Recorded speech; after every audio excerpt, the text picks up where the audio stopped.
So hello guys, आप सभी का बहुत बहुत स्वागत है आज के इस वीडियो में। कैसे हैं आप सभी? आशा करता हूँ सब अच्छे होंगे।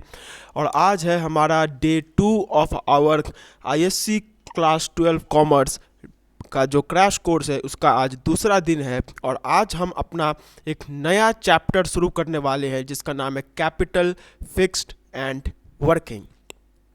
हमने कल 3 वीडियोस अपलोड किए थे जिनमें कि हमने अपने जितने भी फर्स्ट चैप्टर में जो कुछ भी है वो सब हमने वहाँ पर कवर अप कर लिया था।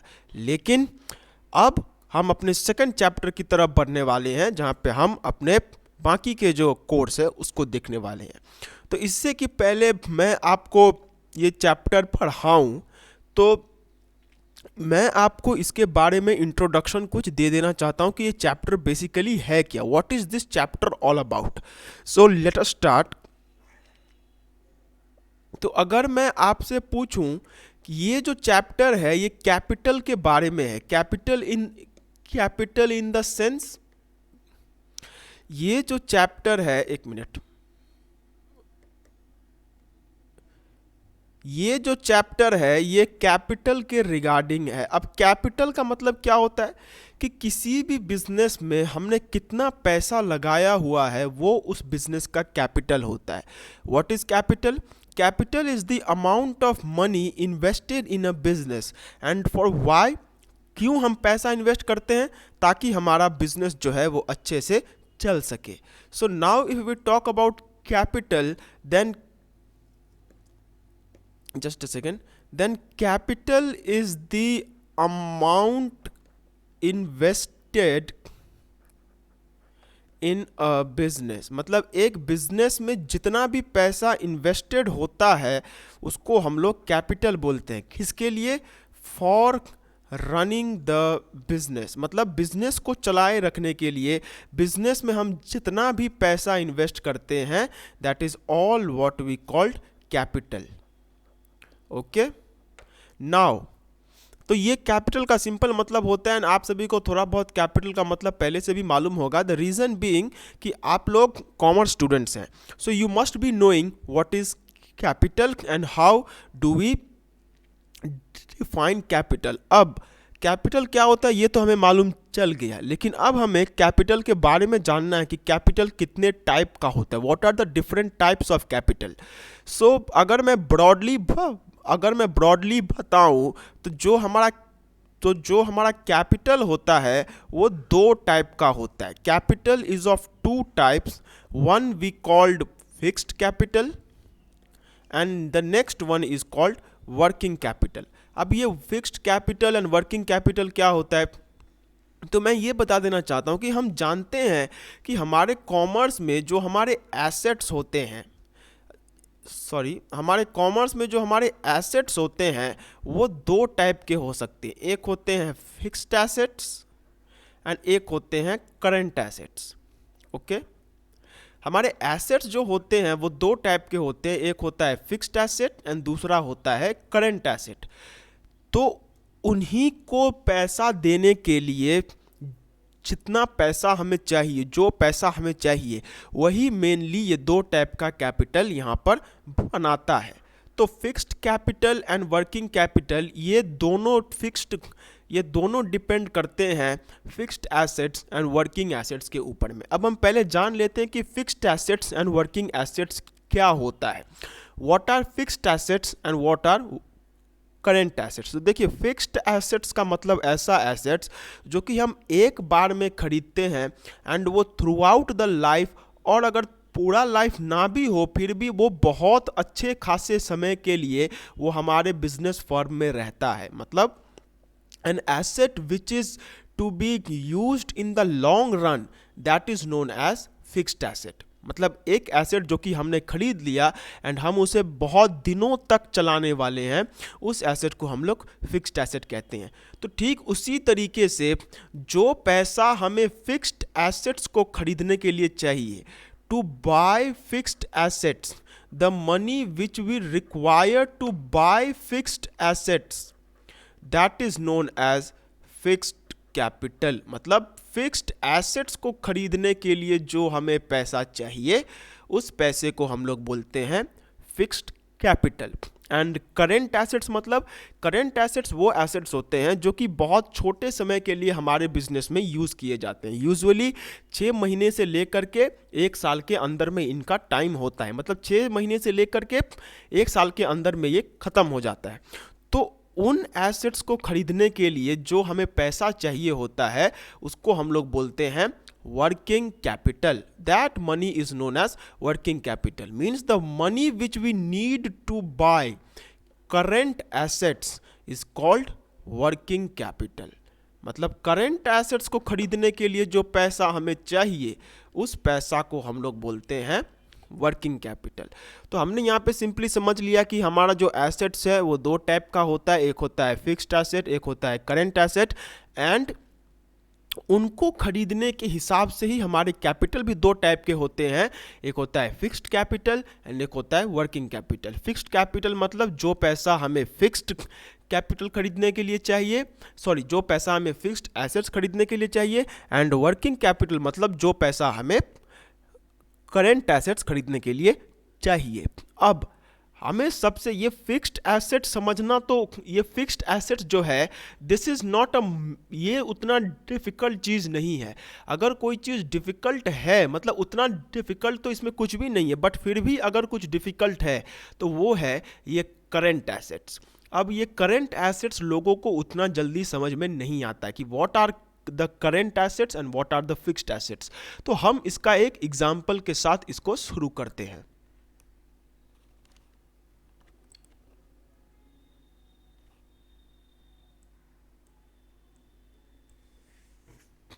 Just a second, guys. Yes. For example, हमें एक दुकान शुरू करना है। We want to start a shop. एक second, just a second, guys. For example, हमें एक दुकान स्टार्ट करना है। We want to start a shop. अगर हमें एक दुकान स्टार्ट करना है, अगर हमें एक दुकान खोलना है, फॉर एग्जांपल हम यहाँ पे दुकान का एग्जांपल लेते हैं। मैं किस चीज़ का एग्जांपल, मैं यहाँ पे चाय की दुकान का एग्जांपल लेते हैं। अगर मुझे चाय की दुकान खोलना है तो मैं अगर चाय की दुकान खोलूँ तो मुझे क्या क्या चाहिए होगा, उनको मैं 2 तरीक़ों से बांट सकता हूँ।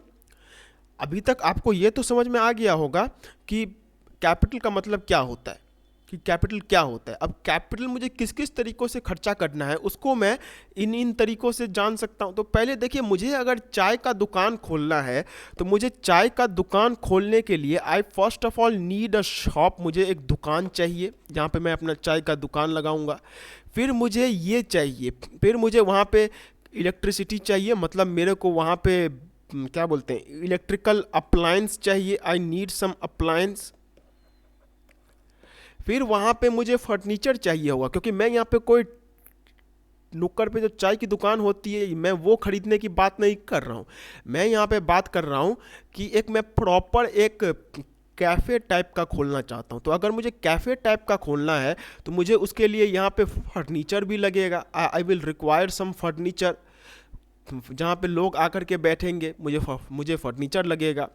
फिर अगर मैं यहाँ पे बात करूँ तो मुझे यहाँ पे और क्या लग सकता है, तो ये चीज़ मेनली हमें लगेगा, एक दुकान लगेगा, दुकान में इलेक्ट्रिसिटी का सामान लगेगा एंड फर्नीचर लगेगा। ये हो गया हमारा एक टाइप का चीज़ जो कि हमें चाहिए। अब आप ये भी बोल सकते हैं कि सर चाय का दुकान खोल रहे हैं और चाय पत्ती, दूध, ये सब नहीं लगेगा क्या? लगेगा, लेकिन वो हम दूसरे हेडिंग में देखते हैं। तो अगर मैं चाय की दुकान खोल रहा हूँ तो चाय की दुकान खोलते वक्त मुझे सबसे पहले क्या चाहिए? मुझे सबसे पहले दूध चाहिए। I need milk. मुझे दूध चाहिए, जस्ट अ सेकेंड, मुझे दूध चाहिए, ठीक है। फिर इसके बाद मुझे क्या चाहिए? मुझे चाय पत्ती चाहिए, मुझे चाय पत्ती चाहिए।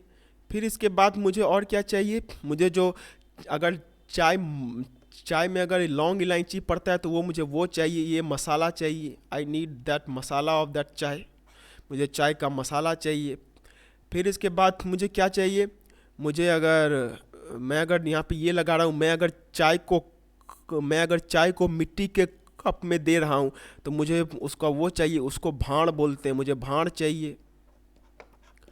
तो ये सब चीज़ें हैं जो कि हमें चाहिए। तो यहाँ पे हमने अपना एक सिंपल सा एग्जांपल लिया कि मैं जो हूँ अपना एक दुकान स्टार्ट कर रहा हूँ एंड एक चाय का दुकान स्टार्ट कर रहा हूँ।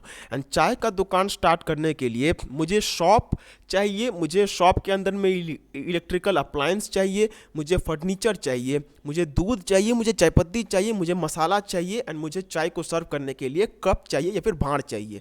अब आप मुझे एक बात बताइए कि इनमें से क्या ऐसा है कि मुझे रोज़ इन चीज़ों को खरीदना होगा, या फिर क्या ऐसा है कि मुझे इन सभी चीज़ों को एक ही बार में खरीद लेना होगा? Is it so that I will be required to buy these things on a regular basis, or is it so that I should buy all these things on one time basis? क्या मुझे इसको एक ही time पे खरीदना होगा या फिर मैं इसे बार बार खरीद सकता हूँ? What will be that answer? इसका आंसर होगा कि यहाँ पे डिपेंड करता है कि मैं किस चीज़ के बारे में बात कर रहा हूँ। कुछ कुछ चीज़ें यहाँ पर ऐसी हैं जिन जिन चीज़ों को मुझे बार बार खरीदने की ज़रूरत पड़ेगी, एंड कुछ कुछ चीज़ें ऐसी होती हैं जिनको मैं अगर एक बार खरीद लूँगा तो उनसे ही काम हो जाएगा। तो उसी तरीके से हमने यहाँ पर दो टाइप का डिवीज़न यहाँ पर करके रखा हुआ है। एक है हमारा ऐसी चीज़ों का डिवीज़न जो कि हमें रोज़ रोज़ चाहिए होगा, एंड एक है कुछ ऐसी चीज़ों का डिवीज़न जो कि हमें सिर्फ एक बार चाहिए। अब मैं अगर बात करूं तो दुकान जो है वो तो हम सिर्फ एक ही बार खोलते हैं। ऐसा तो हो नहीं सकता ना कि मैं जितनी बार चाय बेचूंगा उतनी बार मैं दुकान खोलूंगा, ऐसा नहीं होता है। मैं अप्लायंस भी मैं एक ही बार में लूँगा। मैं अगर चाय बनाने के लिए मैंने एक स्टोव लिया हुआ है तो वो भी मैं एक ही बार में लूँगा। मैं फर्नीचर भी एक ही बार में लूँगा। लेकिन अब अगर मैं ये कहूँ कि चाय की दुकान खोल लो और जो दूध है वो सिर्फ एक ही बार में तुम्हारा काम हो जाएगा और दूध तुम्हें नहीं लगेगा, तो क्या ये सही होगा? नहीं, दैट वोंट बी करेक्ट। ऐसा नहीं हो सकता है कि हम दूध एक ही बार में खरीद लिया और उससे सारी ज़िंदगी भर चाय बनाते रह गए। चाय पत्ती भी हमें रोज़ खरीदनी पड़ेगी, मसाला रोज़ लेना पड़ेगा, भांड रोज़ लेना पड़ेगा। तो हम यहाँ पे देख सकते हैं कि कुछ चीज़ें ऐसी हैं जिनको मैं अगर एक बार खरीद लूँ तो मेरा काम हो जाता है। There are some things which we buy only if once, अगर उनको सिर्फ एक ही बार खरीदा जाए तो हमारा काम हो जाता है। लेकिन कुछ चीज़ें ऐसी हैं जिनको हमें बार बार खरीदने की ज़रूरत पड़ रही है।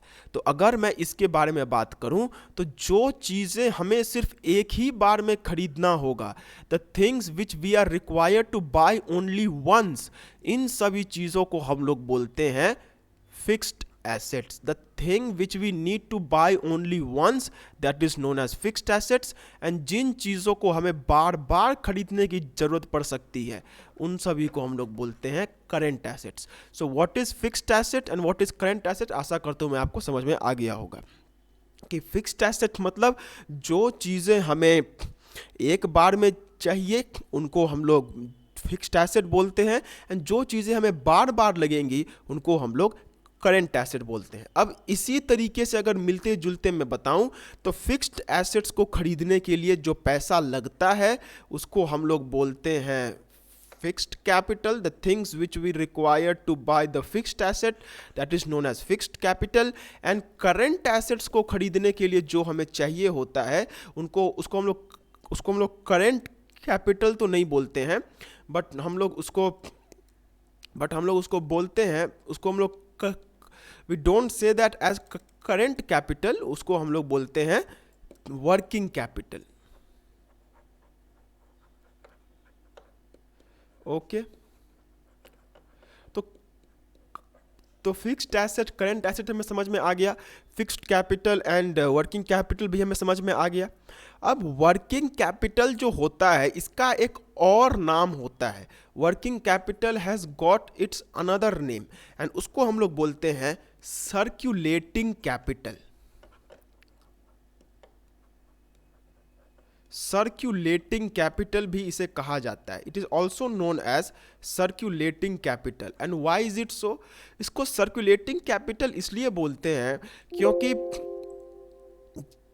क्योंकि इसमें अगर हम एक बार में कोई चीज़ खरीदते हैं एंड उसको बेचते हैं तो फिर उसी पैसे से हमें वो चीज़ दोबारा खरीदनी पड़ती है। मतलब ये कि एक बार अगर हम इसमें पैसा लगाएं तो वो पैसा घूम के वापस से हमारे पास ही आ जाता है। क्यों आ जाता है मैं यहाँ पे आपको समझा देता हूँ। Just a second, yes. For example मैं यहाँ पे चाय बना रहा हूँ, आई एम मेकिंग टी, मैं यहाँ पे चाय बना रहा हूँ। अब चाय बनाने के लिए मैंने क्या किया, मैंने फर्स्ट ऑफ ऑल दूध के लिए मैंने 40 रुपया दिया, मैंने चाय पत्ती के लिए मैंने चाय पत्ती के लिए 20 रुपया दिया, मैंने मसाले के लिए 10 रुपया दिया, मैंने चीनी के लिए 20 रुपया दिया। तो 20 10 30 50 90, मैंने 90 रुपये जो है वो चाय में लगा दिए हैं चाय को बनाने में। अब चाय को बनाने के बाद मैं क्या करूँगा, मैं उसे कस्टमर को दूंगा, ठीक है। अब मैं अगर एक कप चाय अगर मैं उसे 10 रुपये में बेचता हूँ, तो अगर मैं 9 कस्टमर्स को वो बेचूं तो मुझे उसका जितना भी पैसा मैंने लगाया था वो सब मुझे वापस मिल जाएगा, 90 रुपया। लेकिन आप मुझे एक बात बताइए कि मैंने चाय बनाने के लिए सबसे पहले 90 रुपये को मेरे मार्केट में लगाया एंड मैंने उससे चाय बनाया, चाय को मैंने 9 लोगों को बेच दिया जिसमें मुझे 90 रुपया हो भी गया। लेकिन क्या ये 90 रुपया मैं अपने जेब में डाल लूँगा? It is not so. ऐसा तो नहीं होगा कि मैं वो 90 रुपये को अपने जेब में ही डाल लूँगा। मैं क्या करूँगा उन 90 रुपये को लेकर के? मुझे उन 90 रुपये से फिर से वो सामान खरीदना पड़ेगा। क्यों खरीदना पड़ेगा? क्योंकि भाई मैं यहाँ पे बिजनेस करने आया हूँ एंड बिजनेस कभी भी एक दिन के लिए नहीं होता है, बिजनेस बार बार के लिए किया जाता है। सो उसी तरीके से अगर मैं बताऊँ, जस्ट अ सेकेंड, तो उसी तरीके से अगर मैं बताऊं तो ये जो कस्टमर मुझे ये 90 रुपये देगा, ये कस्टमर ने मुझे 90 रुपये दे दिए, ये कस्टमर ने मेरे चाय की दुकान को 90 रुपये दे दिए। अब ये 90 रुपये को मैं फिर से दूसरी दिन में यही सामान खरीदने के लिए लगाऊंगा। मतलब पहले दिन जब मैंने चाय के लिए 90 रुपये लगाया था, मैंने उससे चाय बनाया था, मैंने चाय को बेचा, मुझे चाय को बेचकर पैसा आ गया।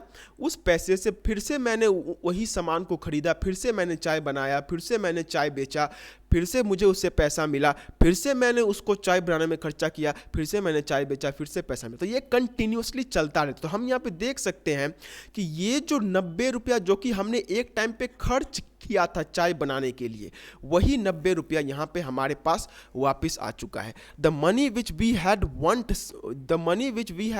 Once spent, that money has return to us within a short span of time. And ये यूजुअली 6 महीनों से लेकर के 12 महीने के बीच में होता है। हमने यहाँ पे चाय का एग्जाम्पल लिया है क्योंकि ये बहुत छोटा एग्जाम्पल है, लेकिन अगर नॉर्मल एग्जाम्पल देखा जाए तो 6 महीने से 12 महीने के बीच का ये टाइम गैप होता है। इसको हम लोग बोलते हैं सर्कुलेशन पीरियड। लेकिन उतना डिटेल्स में आपको जाने की ज़रूरत नहीं है। मैं बस यही आपको बता देना चाहता हूँ कि हमारे कंपनी को, हमारे बिजनेस को चलाए रखने के लिए जो पैसा हमें चाहिए होता है, वो पैसा होता है हमारा, that money is known as capital. अब कैपिटल जो होता है वो 2 टाइप का होता है। That capital is of 2 types, one is fixed capital and one is working capital. That capital is of 2 types, one is fixed capital and one is working capital. Fixed capital मतलब कि हमारे business में जो fixed assets हैं उनको खरीदने के लिए जो पैसा चाहिए होता है, that is known as fixed capital. And working capital का मतलब क्या होता है कि हमारे में जो करंट एसेट्स होते हैं उनको खरीदने के लिए जो पैसा हमें चाहिए होता है, that is known as working capital. And working capital को हम लोग सर्कुलेटिंग कैपिटल भी बोलते हैं क्योंकि वो एक बार लगा देने पर वो वापस से हमारे पास आता है। एंड ये जो पैसा है ये पैसा हम दोबारा लगा देते हैं। मतलब एक बार मिला फिर से लगाया, एक बार मिला फिर से लगाया, एक बार मिला फिर से लगाया। तो ये था इस चैप्टर का बेसिक्स। आशा करता हूँ कि बेसिक्स आपको क्लियर हो चुका होगा। एंड अगर नहीं हुआ है तो आप नीचे में कमेंट कर सकते हैं। अब हम हमारे जो नोट्स हैं, नोट्स की तरफ बढ़ते हैं।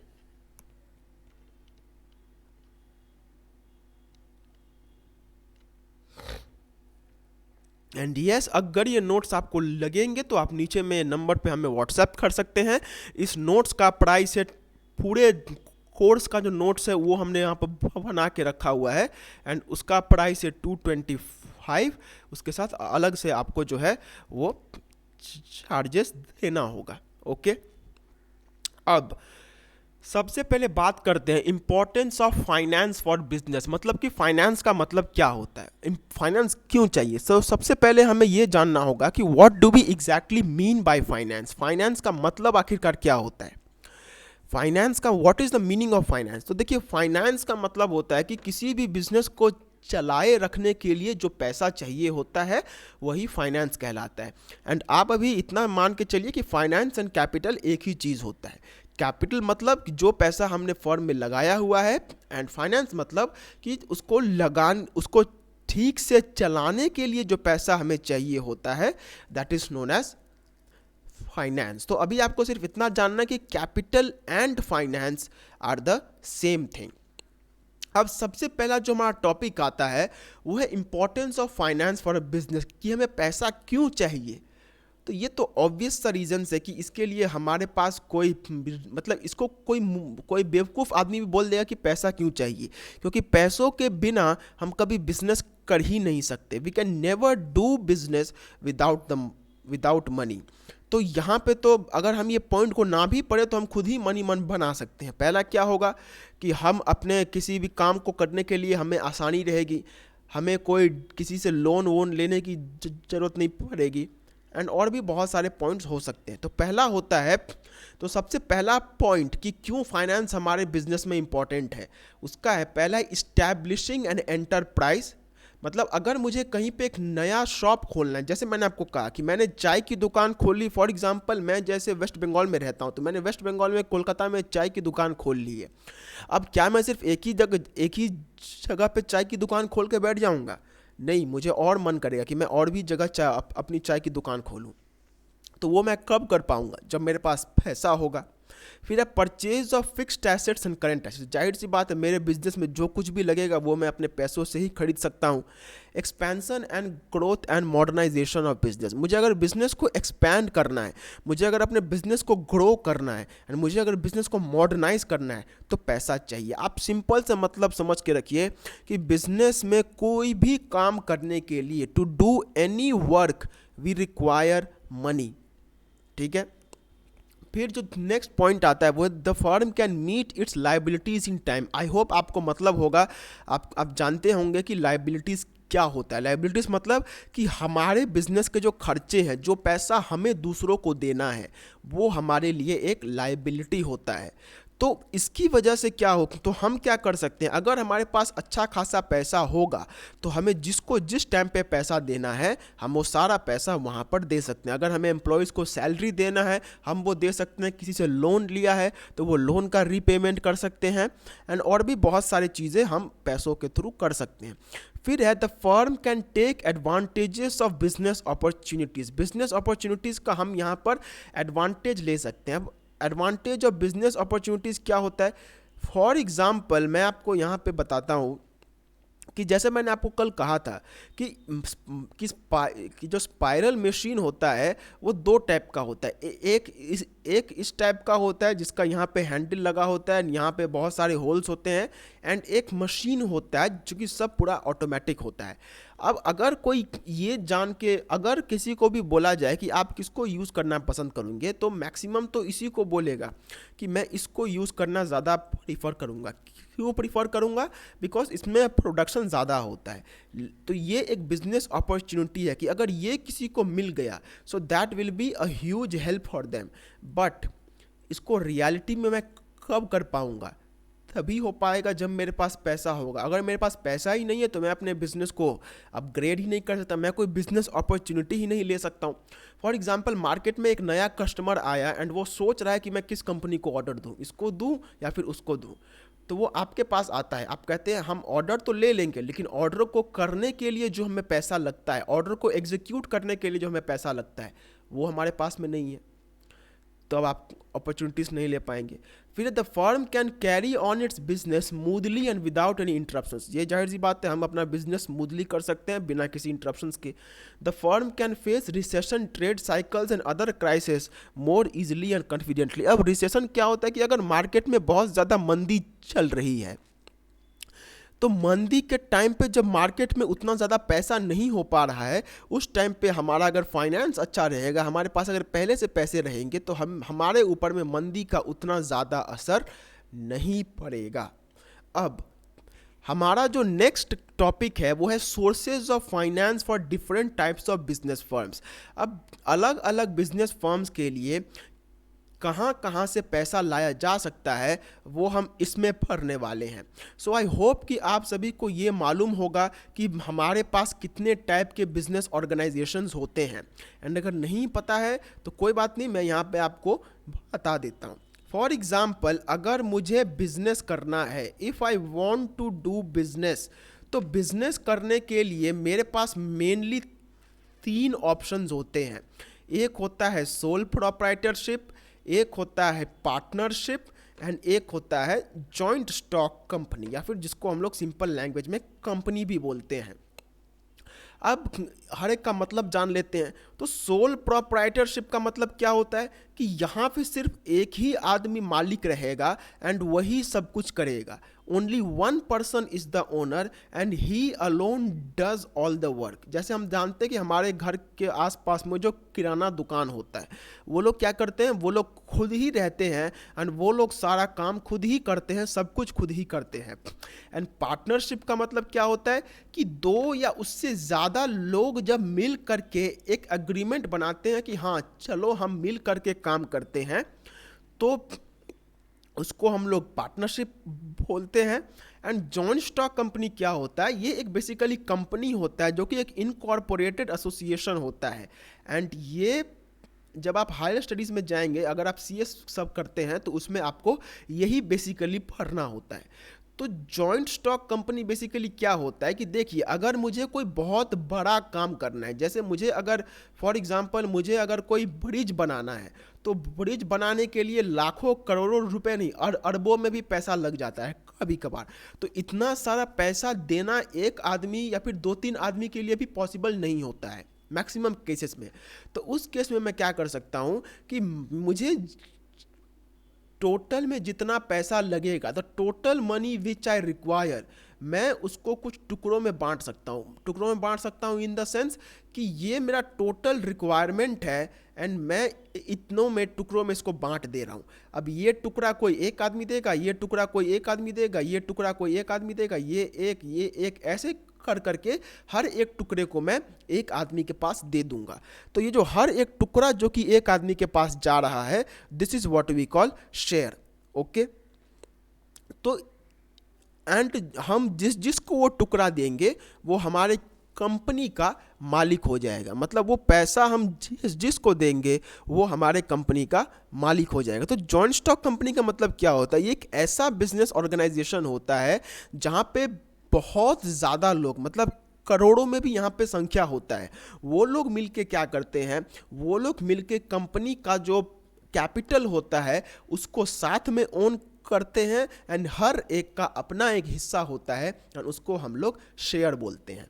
तो सोल प्रोप्राइटरशिप क्या होता है, आशा करता हूँ आपको समझ में आ गया होगा। सोल प्रोप्राइटरशिप का मतलब होता है कि एक आदमी मालिक है एंड वही सब कुछ कर रहा है। पार्टनरशिप का मतलब 2 या 2 से ज़्यादा लोग मिलके जब एक साथ मिलके कुछ काम करते हैं तो उसे हम पार्टनरशिप करते हैं। एंड जॉइंट स्टॉक कंपनी मतलब ये एक बहुत बड़ा कंसेप्ट है जहाँ पे बहुत सारे लोग मिल करके किसी एक इंस्टीट्यूशन का या फिर किसी एक ऑर्गेनाइजेशन को मिल करके ओन करते हैं। तो हमें बस इसका बेसिक्स जानना है कि ये क्या होता है। अब अगर मैं यहाँ पे बात करूँ, now if I talk about this, then हमें मालूम चलेगा कि सोल प्रोप्राइटरशिप को करने के लिए we require low finance. Sole proprietorship को करने के लिए हमें बहुत ही कम पैसा चाहिए। कोई भी सोल प्रोप्राइटरशिप कर सकता है, जो कि हम देखते हैं कि हमारे बगल में कोई भी कभी भी अपना दुकान खोल लेता है। एंड पार्टनरशिप अग्रीमेंट करने के लिए उससे थोड़ा सा ज़्यादा पैसा चाहिए होता है, हायर एंड मतलब पार्टनरशिप में सोल प्रोप्राइटरशिप से ज़्यादा पैसा लगता है। एंड जॉइंट स्टॉक कंपनी जो है इसमें हाईएस्ट है। इसमें क्या होता है कि इसमें जितने भी बिजनेस होते हैं सबसे ज़्यादा पैसा जॉइंट स्टॉक कंपनी में लगता है, क्योंकि मैंने जैसे आपको कहा कि जॉइंट स्टॉक कंपनी किसी छोटे मोटे काम के लिए नहीं बनाया जाता है, वो बहुत बड़े बड़े काम करने के लिए उसको बनाया जाता है। So in the case of sole proprietorship the firm requires very low capital, partnership a little high capital and joint stock company the highest capital. तो हमें यहाँ पर ये पढ़ना है कि हमारा ये जो 3 टाइप का अलग अलग सोर्स, ये जो बिजनेस है, इन सभी को करने के लिए हम कहाँ कहाँ से पैसा ला सकते हैं।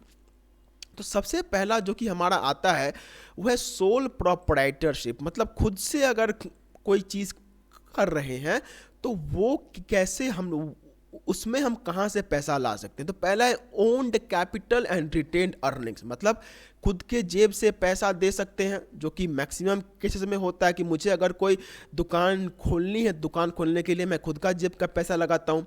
दोस्तों या फिर रिश्तेदारों से पैसा ले सकते हैं, बैंक से भी पैसा लिया जा सकता है, स्टेट फाइनेंशियल कॉरपोरेशंस, मतलब जो बहुत सारे सरकार के ऐसे ऐसे इंस्टीट्यूशंस होते हैं जो कि लोन देने का काम करते हैं, हम वहाँ से भी लोन ले सकते हैं। एंड नेक्स्ट है, तो ये होता है सोल प्रोप्राइटरशिप का सोर्स। मतलब अगर मुझे एक ऐसा बिजनेस करना है जहाँ पे मैं ही मालिक हूँ एंड मैं ही सब कुछ हूँ, तो उस केस में मैं इन सोर्सेस से पैसा ला सकता हूँ। And source of finance for partnership, मतलब source of finance for partnership कि मुझे पार्टनरशिप करने के लिए कहाँ से पैसा चाहिए। तो यहाँ पे भी हो सकता है कि मैं खुद के जेब से पैसा लगा सकता हूँ, ये यहाँ पर हो सकता है। फिर owned capital contributed bye partners in agreed ratio. मतलब 2 से ज़्यादा लोग यहाँ पे आते हैं एंड कहते हैं कि मैं इतना पैसा लगाऊंगा एंड मैं इतना पैसा लगाऊंगा। For example A and B, A जो है वो 2 लाख रुपया लगाता है एंड बी जो है वो 5 लाख रुपया लगाता है। तो इसका रेशियो क्या हो गया? रेशियो हो गया 2:5। तो यहाँ पे जो कैपिटल कंट्रीब्यूशन है वो भी हमारा अलग अलग हुआ है, तो इसीलिए जो प्रॉफिट शेयरिंग रेशियो होगा वो भी अलग अलग होगा। मतलब अगर ए 2 लाख रुपया लगाता है तो वो प्रॉफिट भी 2 लाख के हिसाब से लेगा, एंड अगर बी जो है वो अगर अगर बी जो है वो अगर 5 लाख लगाता है तो वो 5 लाख के हिसाब से अपना प्रॉफिट लेगा। सो ये होता है पार्टनरशिप का, कि इसमें क्या होता है कि 2 या 2 से ज़्यादा लोग पहले ही बोल देते हैं कि देख भाई तू इतना लगाएगा, मैं इतना लगाऊंगा, एंड उसी के हिसाब से हम अपना प्रॉफिट एंड ऑल बांटेंगे। फिर रिटेन्ड प्रॉफिट। अब रिटेन्ड प्रॉफिट क्या होता है? देखिए, हम जानते हैं कि हम जितना भी पैसा कमाते हैं सारा पैसा तो हम खर्च नहीं करते हैं, कुछ पैसा तो हम बचा के रखते हैं। तो जो पैसा हम बचा के रखते हैं वही पैसा हम वापस से अपने बिजनेस में लगा सकते हैं। फिर है loan from commercial banks and financial institution. यहाँ पे भी बैंक से लोन लिया जा सकता है। And short term loans from suppliers of raw materials and finished goods. अब यहाँ पे आप देखिए कि जो हमारे सप्लायर्स होते हैं, अब आपने 11 में एक चैप्टर पढ़ा होगा जहाँ पे उसका नाम रहता है होलसेलर। अब होलसेलर क्या करता है कि वो कभी भी अपना पैसा कैश बेसिस पे नहीं लेता है, मतलब आज सामान दिया आज ही पैसा ले लिया, ऐसा बहुत कम केसेस में होता है। मैक्सिमम होलसेलर्स क्रेडिट बेसिस में पैसा देते हैं कि आज सामान लो, 2-3 दिन बाद पैसा दो। तो ये जो हमें एक फैसिलिटी मिल गई है कि सामान तो आज ले लो लेकिन पैसा 2-3 दिन बाद दो, ये भी हमारे लिए एक फाइनेंस का ही सोर्स होता है। क्यों? क्योंकि हमें ये यहाँ पे एक मोहलत मिल जाती है कि अगर वो पैसा हमसे तभी ले लेता जब हम उससे सामान ले लेते, तो हमारा पैसा उस टाइम खर्चा हो जाता। लेकिन ऐसा हो नहीं रहा है, ऐसा this is not happening.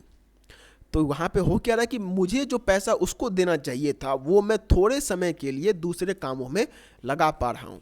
Next जो हमारा है वो है source of finance for joint stock company, जो कि सबसे ज़्यादा इंपॉर्टेंट है। एंड ये इतना इंपॉर्टेंट है कि आपका एक अलग चैप्टर इसके ऊपर में टोटली बनाया गया है। तो देखिए, सबसे पहला काम जो कि जॉइंट स्टॉक कंपनी करती है अपना बिजनेस में पैसा लाने के लिए, वो है कि वो शेयर इशू करती है। अब शेयर इशू का मतलब क्या होता है? शेयर मैंने आपको बता दिया कि ये पूरा कंपनी का कैपिटल है।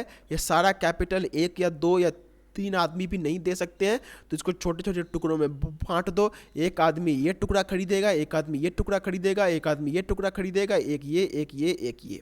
सो this is what we call shares. हर एक टुकड़ा क्योंकि इसका एक हिस्सा है, तो इस हिस्से को ही हम लोग यहाँ पे शेयर बोलते हैं। दिस हिस्सा इज नोन एज शेयर।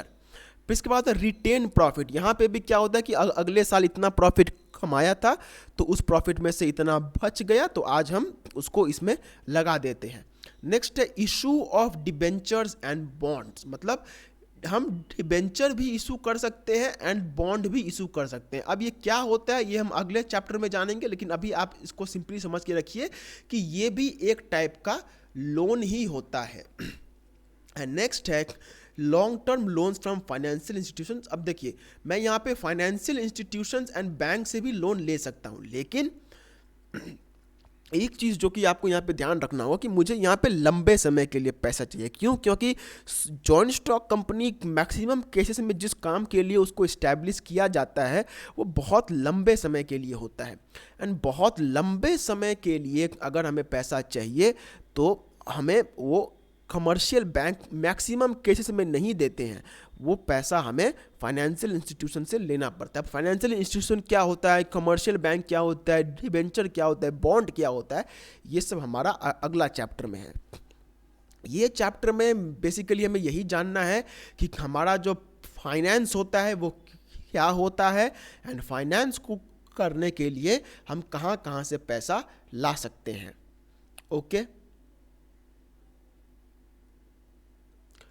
अब ये चैप्टर भी बहुत छोटा है एंड आज क्योंकि 36 मिनट का लेक्चर हो चुका है तो मैं आज इसको और ज़्यादा नहीं खींच रहा हूँ। मैं कल जो है मैं बाकी के जो पार्ट है उनको भी यहाँ पे करवाऊँगा एंड कल मोस्ट प्रोबेबली हमारा ये चैप्टर ख़त्म हो जाएगा, क्योंकि इसको भी 3 से 4 लेक्चर्स लगने वाले हैं एंड ये ख़त्म हो जाएगा। जो सबसे बड़ा चैप्टर हमारा है वो है हमारा जॉइंट स्टॉक कंपनी, तो उसको करने में हमें करीब 2 या 5 या 6 दिन लग सकते हैं।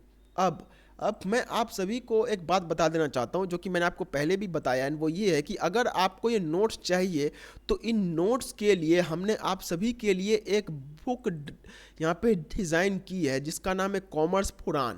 एंड इसका नाम ऐसा क्यों है? क्योंकि इसमें आईएससी क्लास 12 कॉमर्स के लिए जो कुछ भी चाहिए वो सब कुछ इसमें अवेलेबल है। Each and everything which is required for ISC class 12 commerce that is available over here. तो ये बुक आप खरीदने के बारे में सोच सकते हैं एंड अगर आपको ये बुक खरीदना हो तो मैंने इसको खरीदने के लिए जो नंबर है वो हमारे डिस्क्रिप्शन बॉक्स में दे रखा है। आप वहाँ पे हमें व्हाट्सएप कीजिए एंड फिर हम आपको ये बुक आप तक अवेलेबल करवा देंगे। मैंने इस वीडियो में स्टार्टिंग में भी बताया था कि इस बुक का दाम है 225 एंड इसमें अलग से आपको शिपिंग चार्जेस लगने वाले हैं। सो होप सो कि आज का वीडियो जो है वो आपके लिए बेनिफिशियल रहा होगा। अगर बेनिफिशियल रहा होगा तो प्लीज़ वीडियो को ज़रूर से ज़रूर लाइक कर दीजिएगा, चैनल को सब्सक्राइब कर दीजिएगा, वीडियो को शेयर कर दीजिएगा एंड नीचे में अगर कोई डाउट है तो कमेंट करना मत भूलिएगा। तब तक के लिए बहुत बहुत ध्यान रखिए अपना। Do take very good care of yourselves. Bye bye and जय हिंद।